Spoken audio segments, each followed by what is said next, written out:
Hello students, so I'm again back with part 3 of chapter number 5, The Revolt of 1857. Student, don't worry, this is last part only. नहीं तो सबको ये लग रहा होगा ma'am कितने पार्ट बना दिया आपने इस चैप्टर के। बच्चा ये बस लास्ट पार्ट है, इसमें हम इस चैप्टर को कंप्लीट कर लेंगे। Yes student, so till here we have completed everything in part 1 and part 2 video. Will start part 3 with nature of revolt. अगर बच्चा हम नेचर की बात करें तो यहाँ पर हिस्टोरियंस का जो व्यू है वो वेरी करता है। जितनी भी ब्रिटिश अथॉरिटीज़ हैं वो इस रिवोल्ट को सिपॉय म्यूटनी बोलती हैं। क्यों बोलती हैं बच्चा? क्योंकि उन्हें लगता है कि it's a rebellion of sepoy only. सिपाहियों ने रिबेलियन किया, ब्रिटिश अथॉरिटीज़ के ऑर्डर मानने से मना कर दिया। ठीक है, बेसिकली जो म्यूटनी है इसका मीनिंग होता है बगावत कर देना, ओहो, या विद्रोह कर देना। ठीक है, ऑर्डर ना मानना। और स्पेशली ये जो वर्ड म्यूटनी है ये मिलिट्री में, आर्मी में यूज़ होता है। It means you are not going to agree with order of your head. Okay, तो चलो, जो रिवोल्ट ऑफ 1857 था, ब्रिटिश अथॉरिटीज़ कहती हैं कि ये सिपॉय म्यूटनी था, पर हमारे इंडियन हिस्टोरियंस का मानना है कि नहीं भाई, ये सिपॉय म्यूटनी नहीं था, ये फर्स्ट वॉर ऑफ इंडिपेंडेंस था। मतलब ये वो टाइम था जब पहली बार इंडियंस ने इंडिपेंडेंस की बात की थी और इंडिपेंडेंस के लिए वॉर किया था।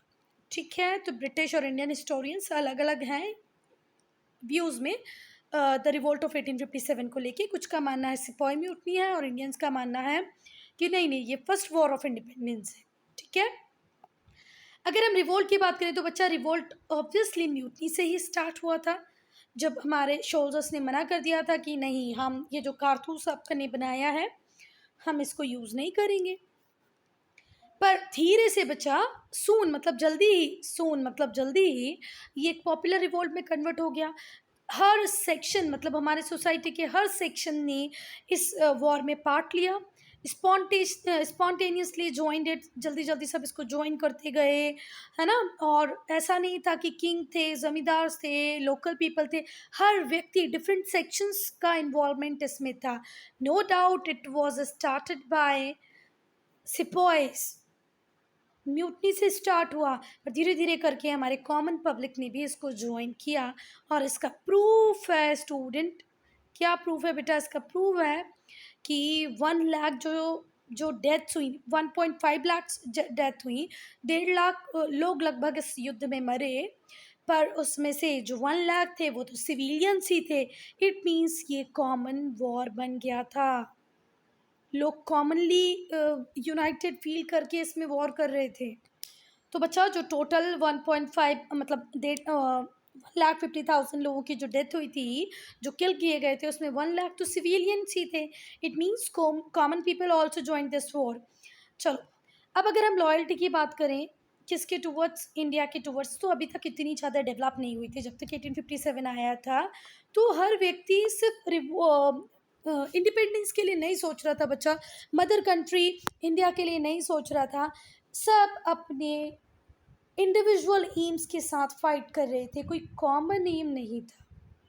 ठीक है, ये बात हम लोगों को एक्सेप्ट करनी पड़ेगी। But then too Indians united हुए बहादुर शाह टू के अंदर, उनकी लीडरशिप के अंदर, है ना, थोड़े टाइम के लिए, क्योंकि उन सबको फॉरेन रूल से आज़ादी चाहिए थी। इस आर्ग्यूमेंट को दे के हम सपोर्ट कर सकते हैं कि भाई ये जो रिवोल्ट था ये फर्स्ट वॉर ऑफ इंडिपेंडेंस ही था, सिर्फ सिपॉय म्यूटनी नहीं था।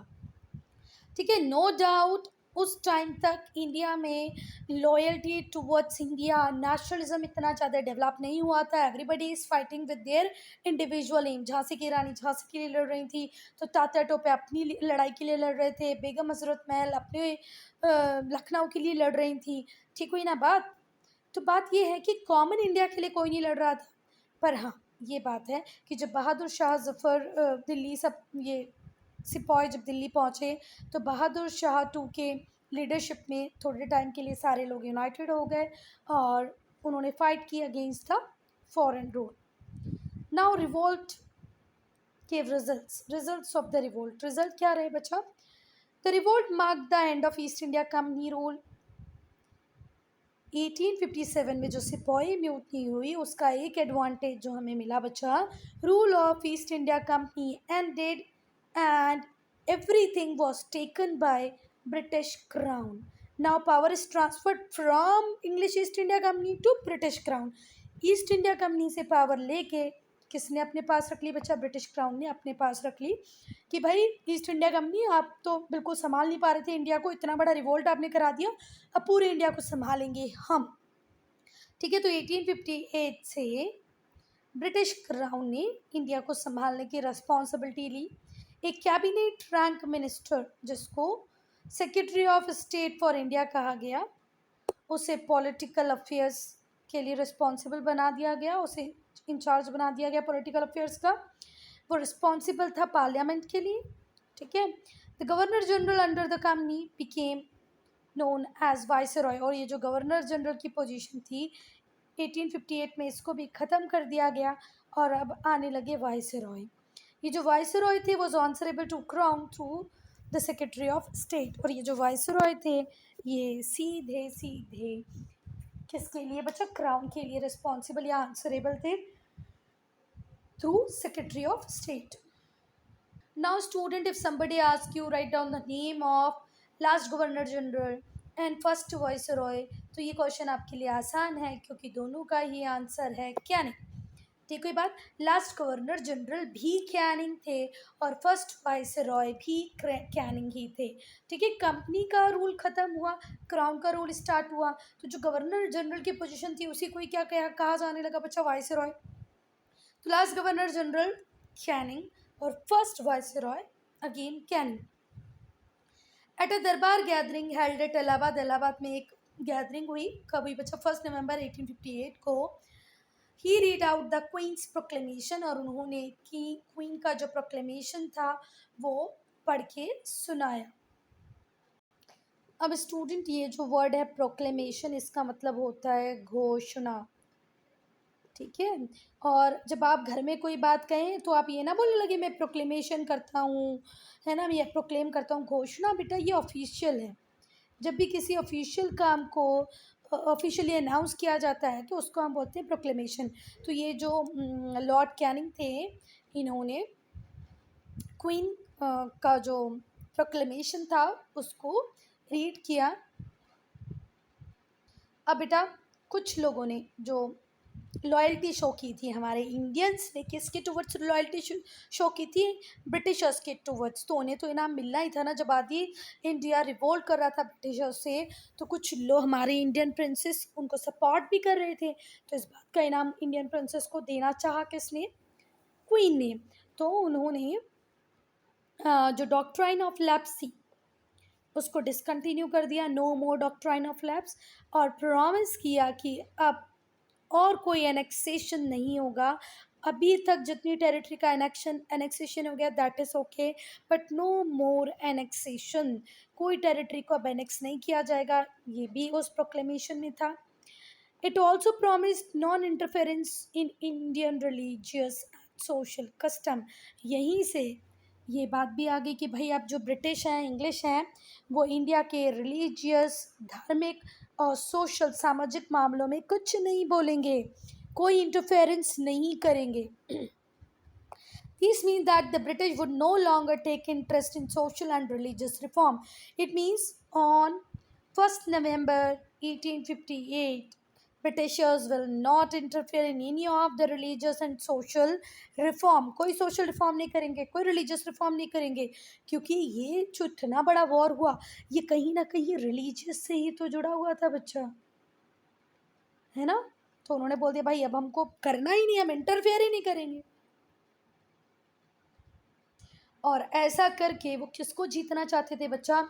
ऑर्थोडॉक्स सेक्शंस ऑफ सोसाइटी, जो हमारी सोसाइटी में कुछ रूढ़िवादी लोग थे, जो ब्रिटिशर्स से बिल्कुल भी सेटिस्फाई नहीं थे, जिनके मन में ब्रिटिशर्स के अगेंस्ट में बहुत डिसकंटेंट था, तो उनको अपीस करने के लिए, उनकी लॉयल्टी जीतने के लिए, उनको अपीस करने के लिए ये फरमान प्रोक्लेमेशन घोषणा की कि भाई now British rule will not interfere in your religious matter. अब इससे जो रूढ़िवादी लोग थे उनको भी कोई प्रॉब्लम नहीं होगी ब्रिटिशर्स से। जमींदार्स की लॉयल्टी को विन करने के लिए ब्रिटिशर्स ने क्या ऑर्गेनाइज कर दिया बच्चा? their traditional land rights and also give them honor and title. उन्हें ऑनर्स दिए गए, उन्हें टाइटल्स दिए गए, और उनके जो ट्रेडिशनल लैंड राइट्स थे उनसे कहा ठीक है भैया, आपकी जो ज़मीन है उस पर आपके ट्रेडिशनल राइट है, आप रखो, हमें उससे मतलब नहीं है, इसके अलावा ये लो, हमारी तरफ से ये टाइटल भी ले लो और ये ऑनर भी ले लो। किसको अपीज़ करने के लिए बच्चा? ज़मींदार को अपीज़ करने के लिए, कि कुछ कुछ ज़मींदार भी ब्रिटिश रूल में बहुत ज़्यादा परेशान हो गए थे, तो उनको ऐसे लग रहा था भैया कि इनको भी थोड़ा अपीसमेंट, थोड़ा लालच दो, थोड़ा लालच वो ऑर्थोडॉक्स सोसाइटी को दे चुकी थी। अब जो ब्रिटिशर्स थे वो परस्यू कर रहे थे the policy of divide and rule to prevent Indians from uniting. अब ब्रिटिशर्स बिल्कुल समझ गए थे और उनका ये मानना था, बिल्कुल समझ में आ गया, तो वो परस्यू हो गए थे इस बात से कि अब हमें डिवाइड एंड रूल खेलना पड़ेगा। अगर ये सारे इंडियंस इसी तरह यूनाइटेड होते रहे तो अगला 1857 जल्दी ही होगा। इसीलिए उन्होंने सोचा डिवाइड एंड रूल, लड़वाओ आपस में, जिससे कि ये आपस में लड़े और हमसे ना लड़े। They followed a policy of deliberate discrimination against the Muslim community. और बहादुर शाह जफ़र को जब पूरे इंडियंस ने अपना रूलर मान के उन्हें राजा बनाने की घोषणा की, तो कहीं ना कहीं ब्रिटिशर्स को ये बात अच्छी नहीं लग रही थी।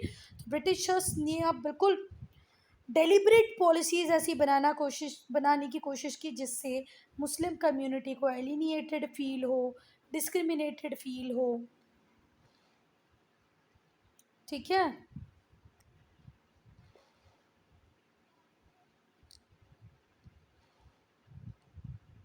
और आगे कोई वॉर ना हो, इसीलिए क्या क्या किया इन लोगों ने स्टूडेंट?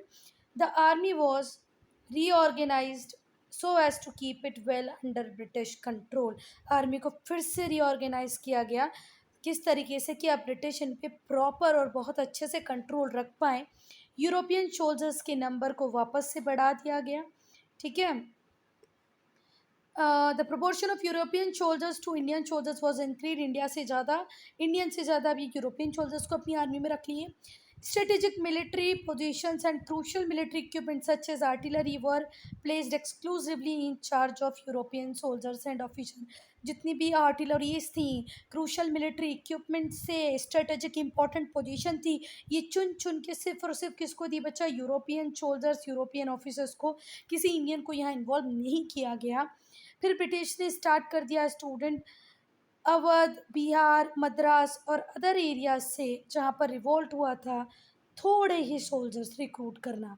ठीक है, कि अब चाहिए ही नहीं ये लोग तो बहुत लड़ाई करते हैं भाई, हमसे ही लड़ाई करने लगते हैं। अवध, बिहार, मद्रास से सोल्जर्स अपॉइंट करना कम कर दिया और नई जगहें ढूंढी जहाँ से सोल्जर्स रिक्रूटमेंट बढ़ा दिया।